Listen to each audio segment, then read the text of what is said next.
રવિવારે છે ને સવારમાં લેપટોપ ખોલ્યું તો સીધો રાત સમયનો પોડકાસ્ટ જ પ્રગટ થઈ ગયો. અને એ ભાઈ છે ને મારા ફેવરેટ છે હો. અને પોડકાસ્ટ છે ને ધુરંધર મૂવી છે ને એના કરતાં લાંબો નીકળો. અને આજે એક દાદા મને હવેલીએ મળી ગયા, તો એને મૂકો હું ઘરે જતો હતો. અને રેન્ડમ દાદાએ મને આશીર્વાદ આપ્યા. મને કે બેટા કોઈ દી એનું ખરાબ ન કરતો, અને વેપાર ધંધો જે કંઈ કરતા હોય નીતિનું જ લેવાનું. અને પછી હું પહોંચી ગયો ટીપોસ મોવડીમાં. ત્યાં અમારા ક્લાયન્ટ મિતભાઈ આવી ગયા. અને મિતભાઈ હજી 604 ઓર્ડર છે ને પેન્ડિંગમાં હતા. એ લોકો ઇન્ક્વાયરી હજી પૂરી જ નથી કરી ગયા. અને 8 વાગે ઘરે પહોંચી ગયો. અને મારા પપ્પા જોતા હતા કે અમેરિકામાં છે ને ટ્વિન ટાવર કેવી રીતે બન્યો હતો. અને મારી મમ્મી છે ને એનું કંઈક આધ્યાત્મનું કંઈક વાંચતા હતા. અને આ ગ્રાઉન્ડમાં વોકિંગ કરતાં હું પહોંચ્યો ને, તો ને એક ભાઈ ઊભા હતા. એ ભાઈ મને કહે કે આ ભાઈ છે ને ઓછામાં ઓછું 3 લાખની નોટ તો પાડતા જ હશે. આપણે ગુજરાતી અને હારા ગમે ને હિસાબ કરી નાખ્યો. અને પછી મારા ખાસ ભાઈબંધ હારે મળી લીધું. આજે હું પોડકાસ્ટ જોતો હતો રાજ સવાનીનો અને દીપિંદર ગોયલનો. એમાં ઘણી વાતચીત થઈ. 4 કલાકનો પોડકાસ્ટ હતો. તો મેં ટુકડે ટુકડે પતાવ્યો, એક હારે તો પતે એમ નહોતો. પણ બહુ સારી વાતચીત થતી હતી અને બહુ સારું એવું નોલેજ ટ્રાન્સફર થતું હતું.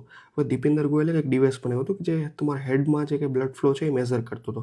અને બ્લડ ફ્લો મેઝર કરવાનું કારણ એ હતું કે ગુરુત્વાકર્ષણ બળ કે જે ગ્રેવિટી છે એના લીધે તમારું જે બ્લડ જે છે એ ડાઉન જ જતું હોય છે, અને એના લીધે તમે ગીલ્ટા થાવ છો. હવે એ મેઝરમેન્ટ કરતા હતા. અને પછી મેં કેટલા ડૉક્ટર સાથે વાતચીત કરી. I was full of questions ભાઈ, કે ભાઈ આમાં શું હશે યાર, આ ગીલ્ટા થાવ છો યાર, આનું રીઝન શું છે અને શું કરી શકાય આના માટે. તો ઘણા બધા રીઝન્સ બનતા હતા. તો જેટલા મને મળ્યા એટલા હું શેર કરું છું. ફર્સ્ટ થિંગ એ છે કે તમે વોકિંગ કરો 30 થી 40 મિનિટ. સેકન્ડ છે કે તમે શ્વાસોશ્વાસની એક્સરસાઇઝ કરો, કે તમને ખબર છે તમે શ્વાસ લ્યો છો 4 સેકન્ડ શ્વાસ લ્યો છો, હોલ્ડ કરો છો 4 સેકન્ડ, 4 સેકન્ડમાં છોડો છો, 4 સેકન્ડ જે છે તમે પાછું હોલ્ડ કરો છો. આવી એક્સરસાઇઝ કરો. હેલ્ધી ખાઓ, પ્રોટીનવાળું ખાઓ. પછી તમે જીમ કરો છો, જે કંઈ કરો છો, તમે હેલ્પ કરો છો ઇવન લોકોની, તમે સારી રીતે લોકો સાથે વાત કરો છો, સોશિયલી સારા છો. કેટલા ક્વેશ્ચન્સ પૂછ્યા.